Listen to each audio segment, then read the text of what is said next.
Ja, jaz tukaj vidim, da gre v bistvu za isto temo, kot če je otrok v stiski.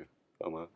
Uh, a veste, odnos med starši in otrokom je nek odnos navezanosti, kjer starši velikokrat rečejo, jaz ga čutim. Jaz vidim, da nekaj ni v redu z njim, jaz vidim, da se drugače obnaša. Ja, zelo velikokrat so pač neki taki znaki, ne grem več v šolo, brez razloga, ne. Mislim, brez razloga, niso ocene razlog. Ne spijo otroci, zamišljeni so, zaskrbljeni. Skratka, glejte, starši, ki imajo stik z otrokom, bojo opazili vsako otrokovo stisko. Zdaj pa pol seveda drugo poglavje, koliko je ta navezanost med starši in otroki varna. Se pravi, koliko starši dovolijo otroku, da lahko napake popravlja.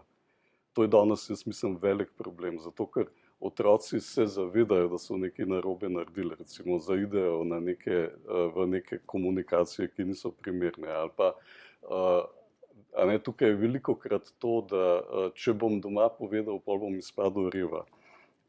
Skratka, so neke zadrege, ki otrokom ne dovoljujejo, da bi kar direkt povedali, ne. In tukaj je zelo pomembno to, a smo starši tisto, jaz rečem, varno zavetišče, kjer otrok lahko prinese karkoli je narobe, ne.